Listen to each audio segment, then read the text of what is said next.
Okay, this is the second half of 9.2. The first half was circles, and then we kind of jaunted off and did segments and sectors. This is going back to finish it off, and it is area of a regular polygon. Now, we use this term regular in first semester, and it just means that a polygon is equilateral and equiangular, which is going to help us knowing that all the sides are congruent and all the angles are congruent is going to help us. Okay, so first we're going to do parts of a regular polygon. So the center is going to be equidistant from the vertices. So your diagram's down here. So C would be the center of the figure because it's equidistant from all of the sides over here. Okay, this, the apothem, some people pronounce it apothem, some people pronounce it apothem. It's kind of whichever you prefer. The apothem is the distance from the center to a side. Now, we learned in chapter 1 that distance means go straight there. So the apothem is going to go from the center, it's going to split down the middle, and it's going to be perpendicular. That's how I know that I went straight there. So the apothem is going to be down the middle. You're going to be able to pick it out by the right arrow mark right there. Now, since this is a regular figure, the apothem actually hits at the midpoint right here. So FB would be congruent to BE as well. That's why I put the midpoint down there. A central angle of a regular polygon has its vertex at the center and its sides pass through consecutive vertices. Remember, the phrase consecutive from chapter 1 means next to. So all of these around the center are called central angles. So right here, GCH is a central angle. HC, whatever that letter is supposed to be, is a central angle. Okay, so since this is a regular pentagon, there's going to be 5 central angles over here, and they're all going to be congruent because all of these baby triangles inside this pentagon are congruent. So how I find the measure of each central angle is the formula is 360 divided by n. That's because if you drew all 5 of them in, you would notice they would touch together and they would become a circle. And we know there are 360 degrees in a circle. So, and there are 5 of these central angles. So if for this particular figure, I would do 360 divided by 5 to figure out that each of these central angles is 72. Now, if I had a hexagon, I'd do 360 divided by 6, or an octagon, I'd do 360 divided by 8. So we're going to have to do this for every problem that we have. Okay, so let's talk about area and how we find the area of these things. So to find the area of a regular n-gon with side lengths S and an apothem A divided into n congruent isosceles triangles. So instead of thinking about this figure as one pentagon, I'm going to think about it as 5 triangles because we learned last week how to find the area of a triangle, so this would be easy. The only thing you have to do is for a regular triangle that we did last week, we said 1/2 base times height. We're not going to use base and height here, but we're going to use the names that we learned on the last page. So if you think about it, instead of a base, I have a side length. So I'm going to call that S, because remember, there would be another one here, S, S, S. So we're going to call that S for side length. And then instead of height, I'm going to have apothem. So that's why I have the area of each triangle here equals 1/2 AS instead of 1/2 BH, but it's the same thing. So to put that all together, I would just need to know how many triangles there were. So in this pentagon, I would find the area of one of these triangles and I'd multiply it by 5. In a nonagon, I would find the area of one of the triangles and multiply it by 9. So that's what you have here. How many triangles do you have times the area of a triangle? Now we can clean this up a little bit because if you think about this figure here, if I have S, S, S, S, S, instead of saying S times 5, I could just say, hey, why don't you find the perimeter? So that's what I did over here. The number of sides times how long each side is, that's the same thing as the perimeter of the figure. So all I did in this formula is I took N and S and I replaced it with P. Now remember, that's capital P for perimeter. So 1/2 AP is the formula that you're going to find on your formula chart. Remembering that A stands for apothem and P stands for perimeter. Okay? Alright, now the process for doing this, finding the area of a regular polygon, is kind of a long process. There's several steps to it, but the good thing is that the steps are the exact same steps every problem, so once you get it down, you're pretty good. Alright, here we go. The area of a regular heptagon. So right away, I like to keep score over on this side. That means that I have 7 sides because the heptagon means 7, and each side is 2. So that means the perimeter is 14. Now all I need to figure out to finish my figure is how long is the apothem, and then I could plug into the formula. That's what takes so much work, is figuring out the apothem. So instead of drawing a whole heptagon, I'm just going to draw one of the triangles because that's all I really care about.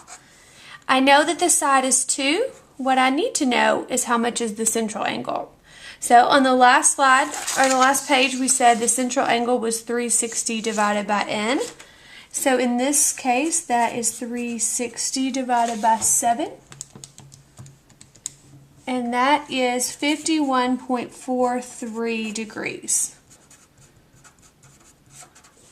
Okay, now the apothem is down the middle, so I don't even have that drawn in. So my next step is going to be, let's split this triangle in half because I'm really after the apothem, which just means splitting everything else in half. So instead of 2, now I have 1. And instead of 51.43, now I have 25.71 degrees. Now this refers us back to trig, which we just went on forever and ever. So, well, not ever and ever. How about 2 weeks? So now I can figure out this is the opposite side. This is the adjacent side. So I'm going to set up a trig function, tangent of 25.71 equals opposite over adjacent. The variable is on the bottom, so I am going to switch and divide. Okay, and then just tappy tappy. Make sure you're in degree mode. 1 divided by the tangent, it might help if I push tangent. 1 divided by the tangent of 25.71, and the apothem is 2.08. And I'm actually, you can see that it's really 2.07691 blah blah blah. So I'm going to leave that in my calculator, and I'm probably going to use the whole number instead of rounding. Okay, so recap all that work to find the apothem. You draw the triangle, find the central angle, cut the central angle and the side in half in order to locate the apothem. Set up your trig equation, which this one's tangent, switch and divide, and there's my apothem.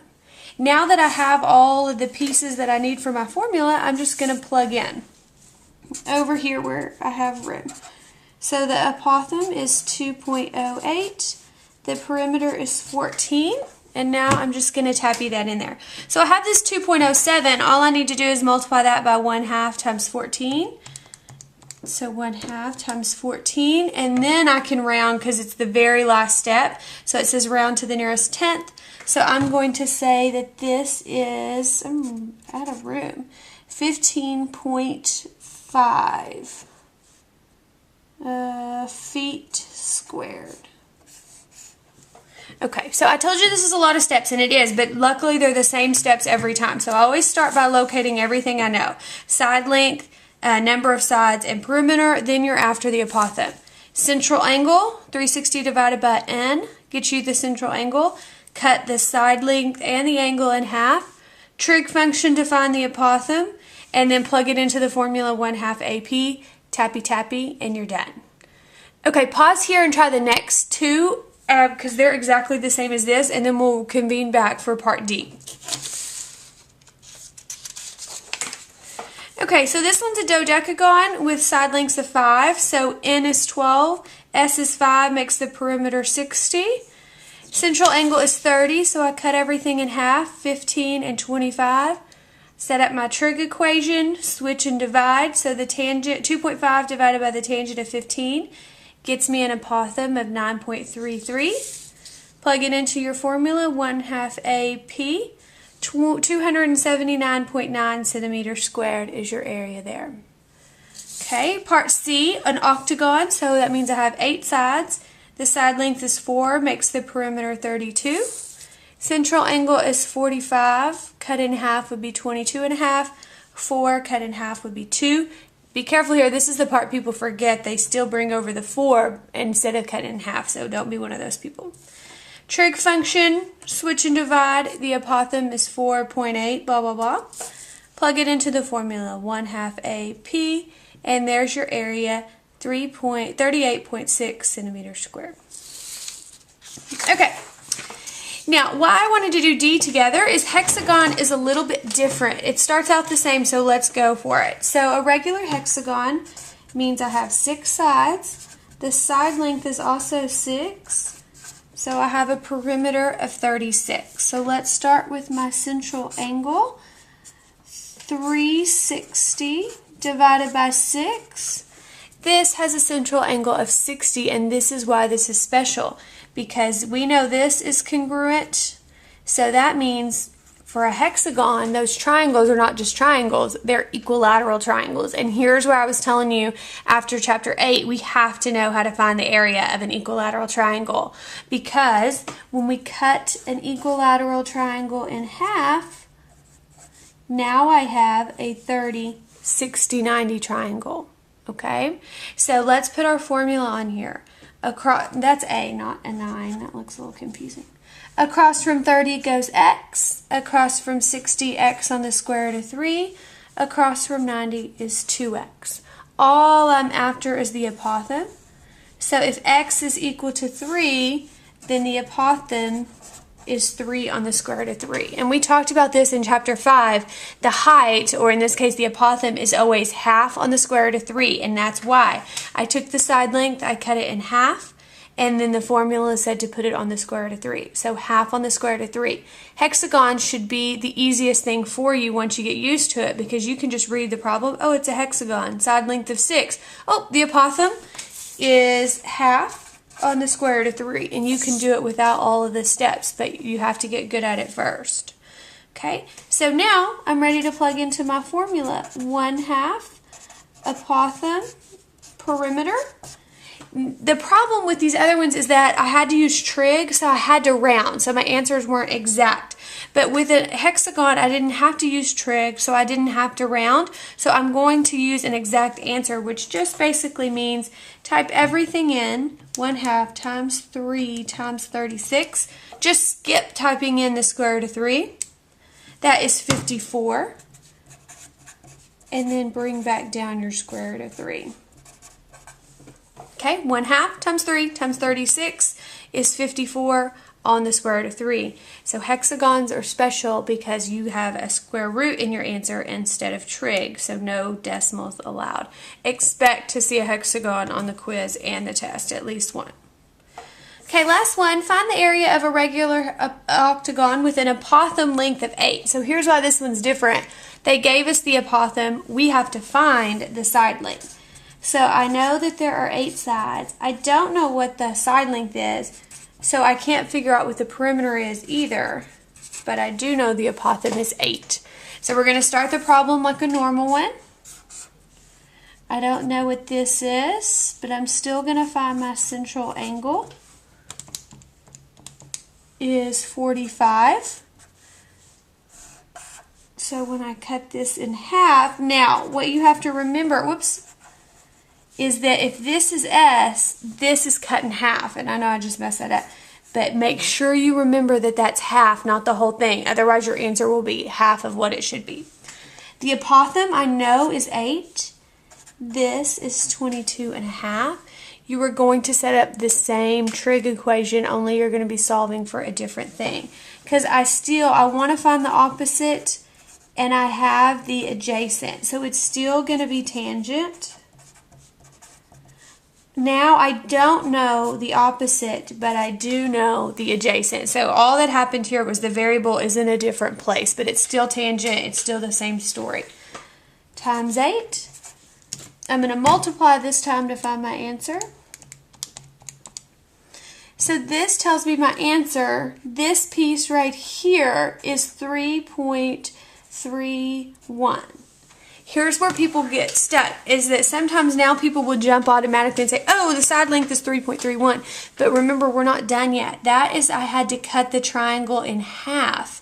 So if this is 3.31, I still have to multiply it by 2 to get back to the real side length is 6.63. If you forget this multiply by 2 step, you're going to be half off. So make yourself a note in the margin not to do that. So the side length is 6.63. There are 8 sides, so that means the perimeter is 53.02. And now we can plug into our formula. 1/2 AP. The apothem is 8. The perimeter is 53.02. Why didn't I put apothem in there? How about that? So 4 times that perimeter. And your answer is 212.1 millimeters squared. Okay, so this one's a little different. Go back and look at it if you didn't quite get it. We have to find the side length instead of the apothem. So that just flips your trig function. That gives you half the side length. You have to double it to get the full thing, and then multiply by n to get your perimeter before you're ready. So same kind of process, just a little bit coming at it from a different angle. Okay, see you tomorrow.